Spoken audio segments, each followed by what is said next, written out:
नमस्कार। आज पटना के प्राचीन पटन देवी मंदिर में उपस्थित हैं और हमारे साथ सामाजिक कार्यकर्ता, पटन देवी के कर्ता धर्ता और यहाँ भव्य मंदिर निर्माण के लिए संकल्पित पंडित विवेक जी उपस्थित हैं। विवेक जी, स्वागत है आपका हमारे चैनल पे।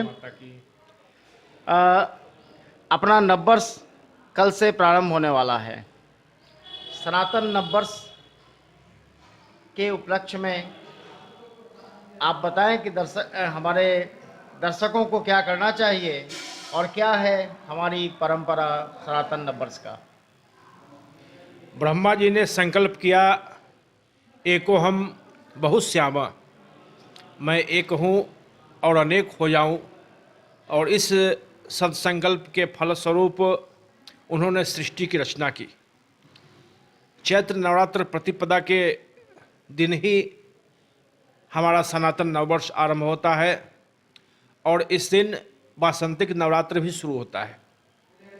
माँ पराम्बा भगवती जगदम्बा की उपासना के साथ हम लोग सनातन नववर्ष का उत्सव मनाते हैं और इस बार विशेष प्रबंधन के साथ शक्तिपीठ माता श्री छोटी पटन देवी जी के दरबार में आने वाले भक्तों को और माता जी की जनसेवी संस्थान श्री पटन देवी जी गौमानस सेवा संस्थान से जितने भी लोग जुड़े हैं, उन लोगों से हम लोगों ने विशेष निवेदन किया है कि सब लोग कम से कम अपने घरों के ऊपर 5-5 भगवा ध्वज लहराएं,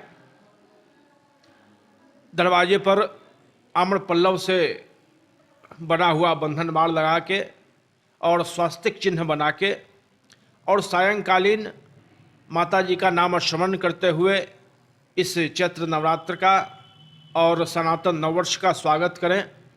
अपने घरों में दीप जलाएं। जो गरीब हैं, जो असहाय हैं, जो बेसहारा हैं, जो ज़रूरतमंद हैं, उनको कुछ दें, उनकी सेवा करें, उनको सहयोग करें, उनके यथासंभव भोजन का प्रबंध करें।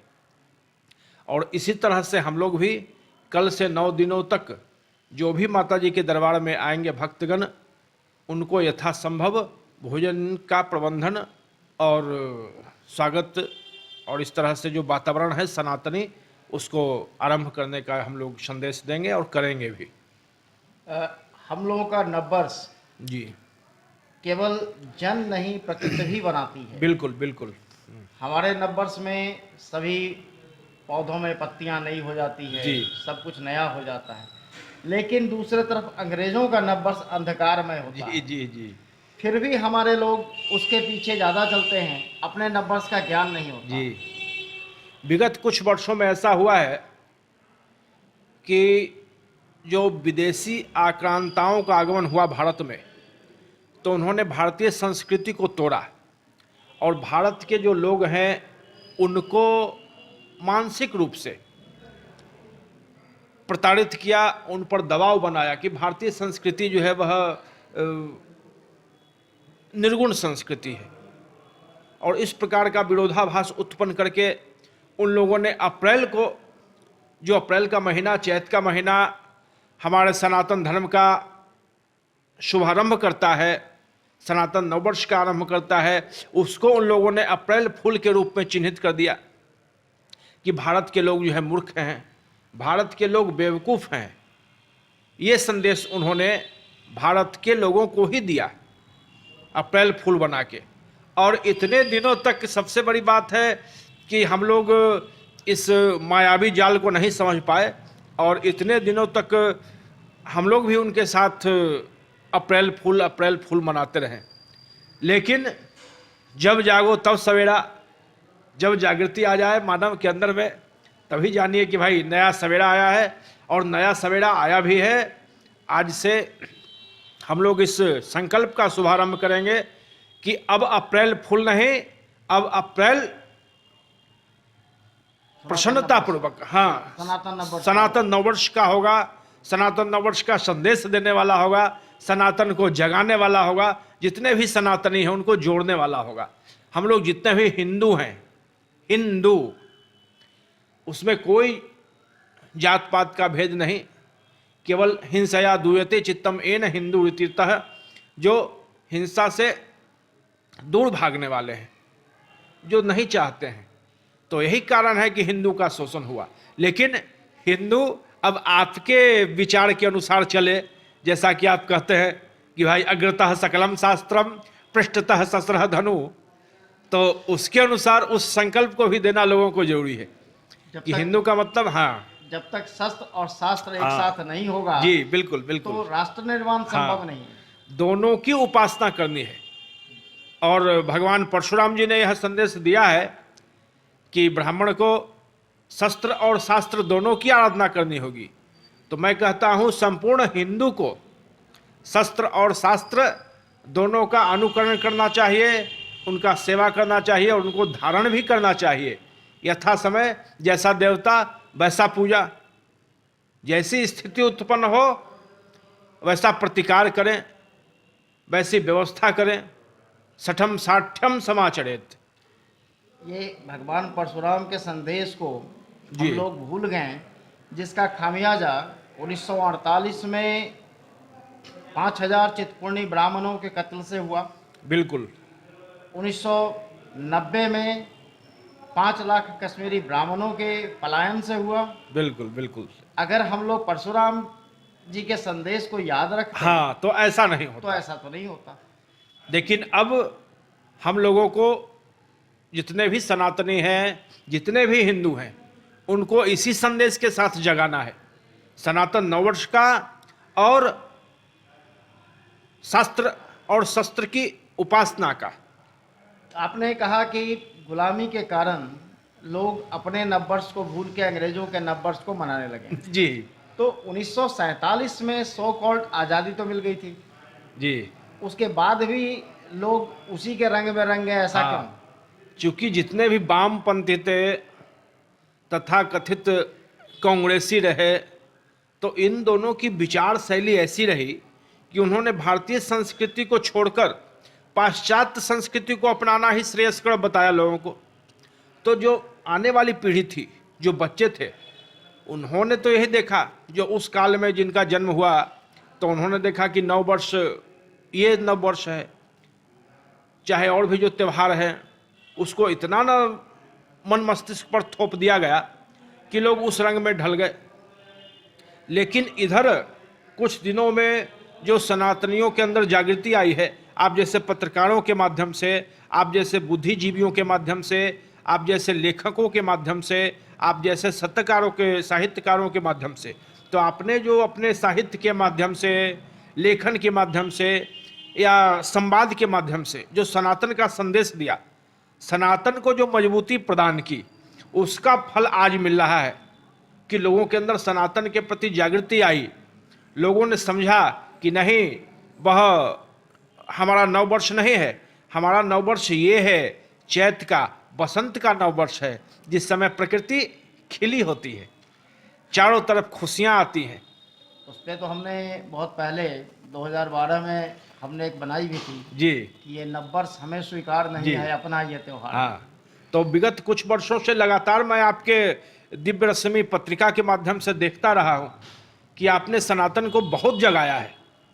पिछले बार जब चुनाव का समय था, उस समय भी आपने सनातन संदेश को लेकर ही चुनाव लड़ने का प्रयास किया, और आज भी आपका संदेश जो है पूर्णतः सनातन पर ही आधारित है।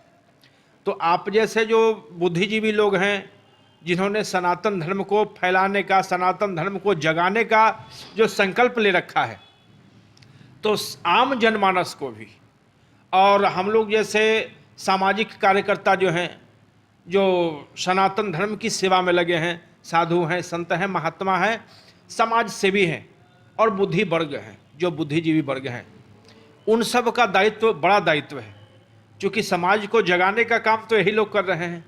इसलिए इन लोगों को बराबर जनमानस में यह संदेश देना होगा कि हाँ भाई, सनातन से जुड़ी हुई जितने भी व्रत हैं, पर्व हैं, त्यौहार हैं या जो व्यवहार हैं, उनको लोग अपने जीवन में उतारें। अभी बिहार गवर्नमेंट ने मंदिरों पे कर लगाने का जो प्रावधान किया है जी, ये कहाँ तक उचित है? हमारे समझ से मंदिरों पर कर का तो कोई नियम होना नहीं चाहिए। और जैसे कि हम लोग माता जी के दरबार के सेवक भी हैं और माता जी की जन सेवी संस्था है, हर तरह के सामाजिक कार्य भी कर रहे हैं। तो मंदिरों में जहाँ पठन पाठन का कार्य चलता है, जहाँ विद्या का अभ्यास होता है, वेद पाठ होता है, निःशुल्क चिकित्सालय हैं, गौशालाएं हैं, तो पहले ही इतने तरह का खर्च है कि हम लोग वही नहीं जुटा पाते हैं। और उस पर से अगर टैक्स का बोझ लादा जाए तो उस सेवा में कमी हो जाएगी। नहीं, मंदिरों पे टैक्स जी, जो कि यहाँ से एक निर्माण होता है, निर्माण का बिल्कुल। कार्य करने का काम हम लोग करते हैं, राष्ट्र के निर्माण का कि कार्य वहाँ टैक्स लगता है। और जो आतंकवादी बनाते हैं हाँ, उनको उन छूट पे दी टैक्स जाती नहीं है। लगता है। तो इस बात का हम लोग विरोध करते हैं, ऐसा नहीं होना चाहिए। धर्म के लिए जो उन्नति का मार्ग है, जो सहयोग का मार्ग है, उसको अपनाए सरकार।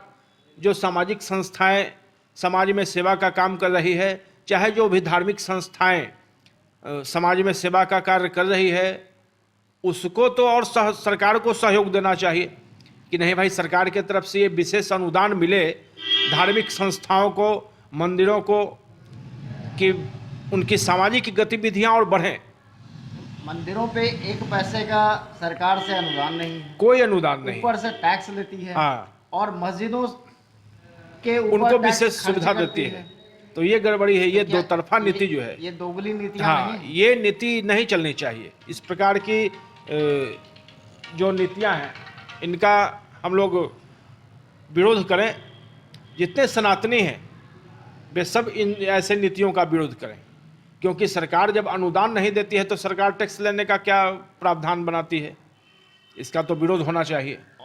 और भी है, मस्जिद के मुल्लाओं को सैलरी मिलती है, लेकिन मंदिर के पुजारियों को क्यों नहीं मिलती? कुछ नहीं, कोई सुविधा नहीं। तो क्या इसमें मंदिर बिल्कुल, के पुजारियों को नहीं चाहिए कि एक आंदोलन करें? एकदम आंदोलन होना चाहिए।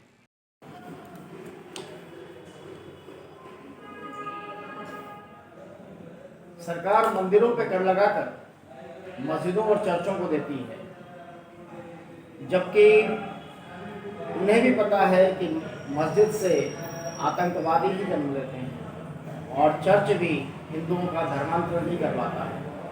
फिर भी सरकार उसके प्रति मेहरबान और मंदिरों के ऊपर कठोर कार्रवाई करने के लिए रहती है। ऐसा कब तक होगा और उसके लिए हम लोग को क्या करना चाहिए? आज की राजनीति धर्म विरोधी राजनीति है। पहले राजनीति धर्म से प्रेरित थी और आज की राजनीति विरोधी है। जो भी सरकारें आती हैं उनका एकमात्र लक्ष्य ये होता है कि मंदिरों के माध्यम से, मठों के माध्यम से धन की उगाही हो और उस धन को फिर वे वापस आतंकियों को दें, उनको चारदीवारी बनाने में, जो कब्रगाह होते हैं उनकी चारदीवारी के लिए, या कठमुल्लों को दें। इस चीज का सनातन धर्म हमेशा विरोध करेगा।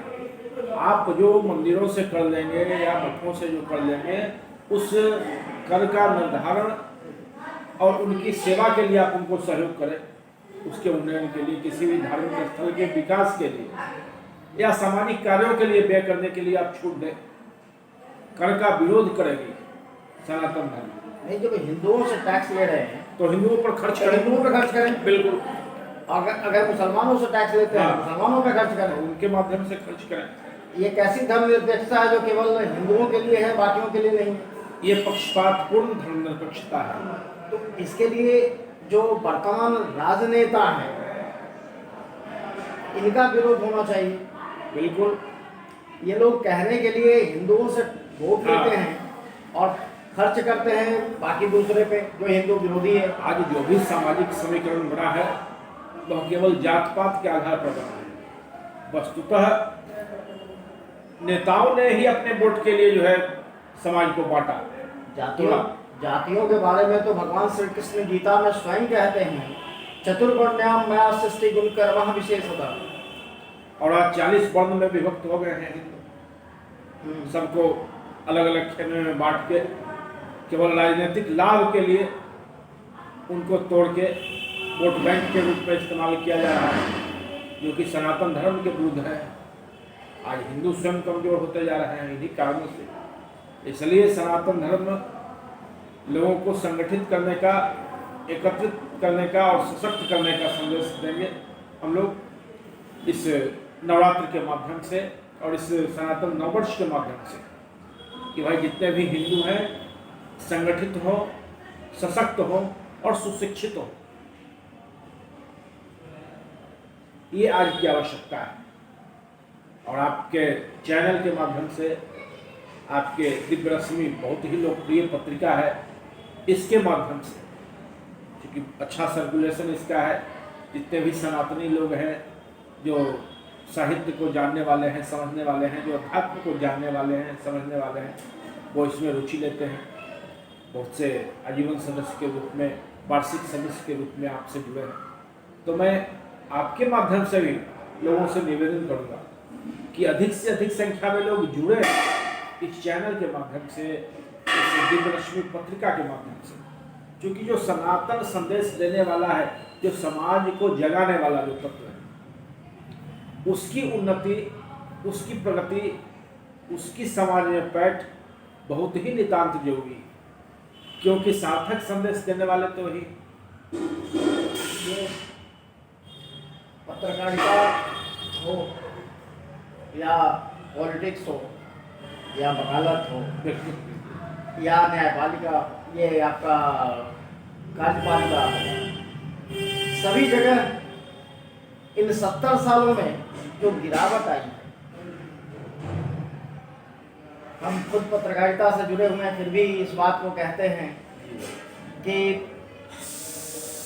खबरें के लिए, खबर छापने के लिए, चलाने के लिए पत्रकार लोगों से गलत पैसे लेते हैं।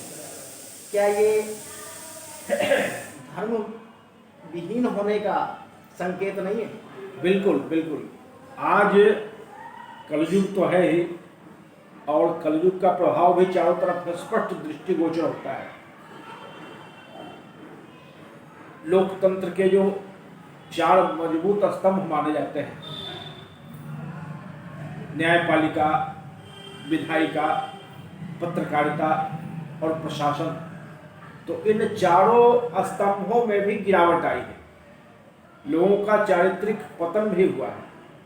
तथाकथित पत्रकार कहें, तथाकथित अधिवक्ता कहें, तथाकथित न्यायविद कहें, न्यायाधीश कहें या तथाकथित राजनेता कहें, इनके चरित्र में भी पतन हुआ है। और यही कारण है कि लोकतंत्र कमजोर हुआ है। लोकतंत्र को चलाने वाले ये जो चारों स्तंभ है, जिस पर लोकतंत्र खड़ा है मजबूती के साथ, तो उसके अंदर नैतिक जागृति चाहिए। आज मैं सबके बारे में ऐसा नहीं बोलता हूँ, लेकिन एक मछली सारे तालाब को गंदा कर देता है, वैसे ही अगर कुछ लोग भी इसमें भ्रष्टाचार में लिप्त हो गए तो सारा तंत्र कमजोर पड़ गया। बिहार के बहुत से नेता हमारे सामने से गुजरे हैं, जिन्हें मैंने बहुत नज़दीक से देखा है।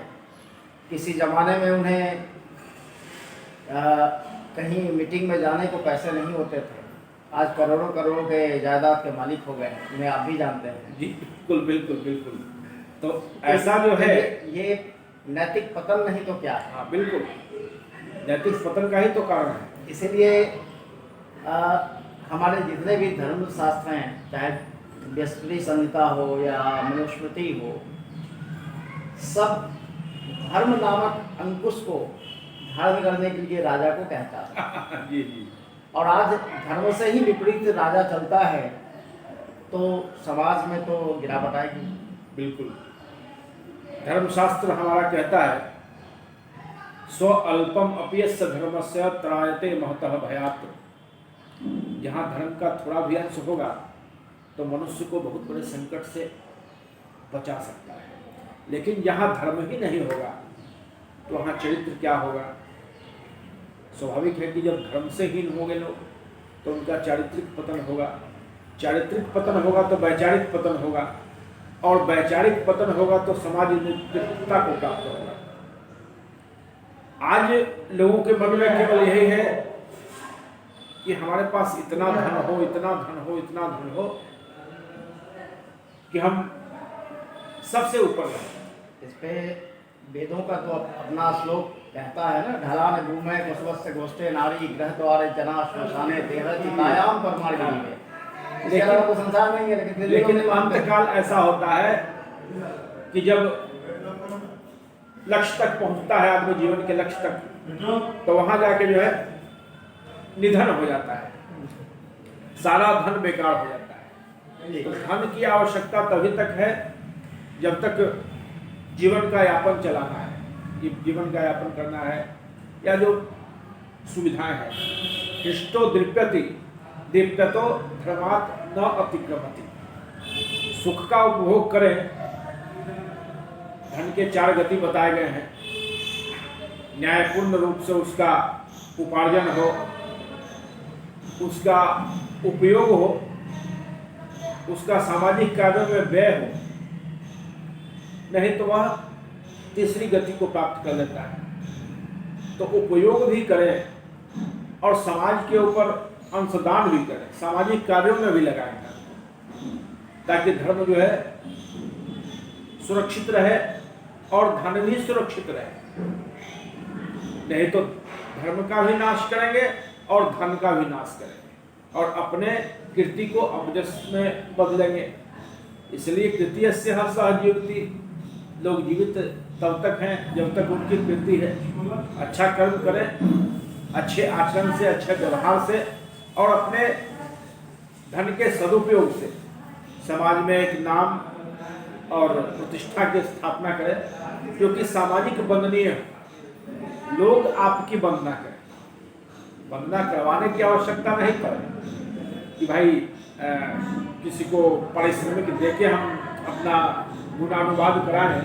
इससे अच्छा है कि लोगों के मन में वह भाव उत्पन्न हो कि लोग स्वयं आपका गुणानुवाद करें। चलिए, आपने बहुत कीमती समय दिया हमारे चैनल के लिए, इसके लिए बहुत बहुत आभार आपका। आपको भी बहुत बहुत बधाई। आपके दिव्य रश्मि पत्रिका के जितने भी परिवार हैं, जितने भी सदस्य हैं, आपके दिव्य रश्मि न्यूज चैनल के जो भी दर्शक हैं, उन सबको शक्तिपीठ माता पटन देवी जी के दरबार से और माता रानी की जन सेवी संस्थान श्री पटन देवी जी गौमानस सेवा संस्थानम की ओर से सनातन नववर्ष की हार्दिक शुभकामनाएं। माता जी आप सभी को सुख शांति समृद्धि युक्त जीवन प्रदान करें और सब मनोकामना पूर्ण करें। शास्त्रों में कहते हैं यम यम चिंतयते कामम तम तम प्राप्तमूर्ति निश्चितम। माता जी के उपासना का फल है कि जो जो आप कामना करेंगे वह सब पूर्ण होगा। तो मैं इस चैनल के माध्यम से, हमारे आदरणीय पत्रकार मिश्रा जी के माध्यम से आप सबको आशीर्वाद प्रदान करता हूँ, शुभकामना देता हूँ। और आप भी अपने घरों के ऊपर भगवा ध्वज लहरा के, दरवाजे के ऊपर बंधन बाण लगा के और सायंकालीन माता जी के नाम से 5 दीप जरूर अपने दरवाजे पर जलाएं और सनातन नववर्ष का आनंद मनाएं। जय माता दी। धन्यवाद आपका।